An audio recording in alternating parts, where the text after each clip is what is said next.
अगर आप 1 घंटा, आधा घंटा, 1.5 घंटा किसी के साथ हैं और वो आपको सर्व कर रहा है, मान लीजिए आपके साथ बच्चा है, उसका ख्याल रख रहा है, 10 बार हम उसे बुलाते हैं, चम्मच ले आओ, घर में उतना सामान खर्च नहीं करते, 2 चम्मच ले आओ, 3 चम्मच ग्लास, और कई बार ऑर्डर भी करते हैं, कई बार व्यवहार में भी हम ऐसे डील करते हैं कि बिल्कुल मतलब नौकर टाइप का एक जो व्यवहार जो ऐसा नहीं होना चाहिए, ये भी होता है, ये भी होता है, वो नहीं करना चाहिए। तो एक अटैचमेंट हो जाता है, तो आप ध्यान नहीं देते। अगर सर्विस चार्ज लगा है तो भी आप उसे टिप देकर आते हैं। बिल्कुल। तो अब हमें क्या करना चाहिए? अब मान लीजिए, अब आपने तो डरा दिया, आपने ये कह दिया कि साहब कानून थोड़ी बनाया अभी, अब तो रेस्टोरेंट होटल मालिक की मर्जी है, अब उसने लगा दिया।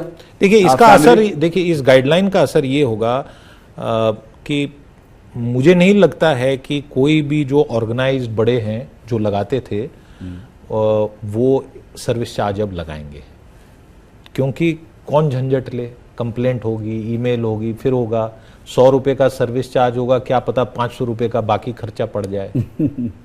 नहीं, ये भी एक सच्चाई है, आप जानते हैं। जब कोर्ट कचहरी, कंप्लेंट, थाना, हवालात, इसका जब हवा माहौल आता है, आदमी कहता है हाथ जोड़ के छोड़ दीजिए भाई साहब। ये तो आप अच्छी बात कह रहे हैं। हाँ, लेकिन ना जो खाया और जो ना खिलाया वो सारे का हिसाब हो जाता है। नहीं, लेकिन हम इसका एक पहलू और बताएं आप जी। मान लीजिए आपने हमें दावत दी जी, हमने आपको इनवाइट किया जी, वहां लड़ेंगे थोड़ी आपके सामने, गेस्ट के सामने अपना लड़ेंगे नहीं ना कि अरे भैया, ये बात भी है। तो ये भी हमारी संस्कृति में, नहीं तो विदेश में तो हमने ये देखा है कि कोई आप किसी के घर भी जाते हैं, कई बार रेस्टोरेंट तो छोड़िए, अपना खाना अपने वो लेके जाते हैं सब मिलके, और जाते जाते ठीक है जी बर्तन धुल जाएंगे, ये शायद कमी रह जाती है बस। अच्छा, विदेश में ये आप ठीक कह रहे हैं, विदेशियों के बारे में तो हमने ये भी सुना है कि अगर आप उनके घर गए और वो खाना खा रहे हैं तो वो जस्ट एक बार आपसे पूछते हैं, और आप नहीं बोलते हैं तो वो चलता रहता है उनका खाना खत्म कर लेंगे, फिर आपसे बात करेंगे। भाई साहब गूगल पे जाके देखिए, कुछ दिन पहले एक बहुत बड़ी ट्रेंड चली ट्विटर, सोशल मीडिया सब पे,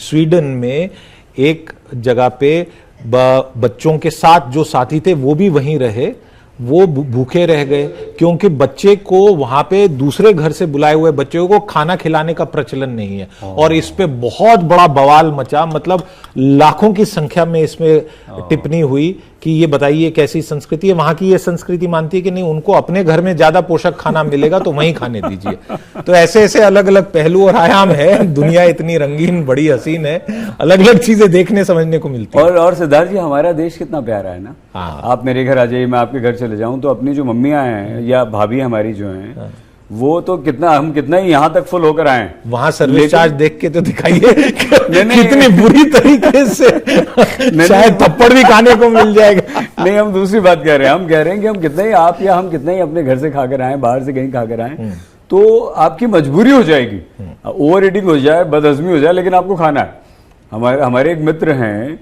तो उनके वहां हमारी लड़ाई सिर्फ इसलिए हो जाती है कि हम उनसे बोलते हैं कि भैया घर जरूर आएंगे आपके, लेकिन भाभी को आप समझा दीजिए कुछ खिलाएंगी नहीं। हाँ। लेकिन आप कुछ भी कर लीजिए, कितना भी समझा लीजिए, लड़ लीजिए, झगड़ लीजिए, हमारी माएँ आपकी, हमारी शुभांकर की, नीतीश की,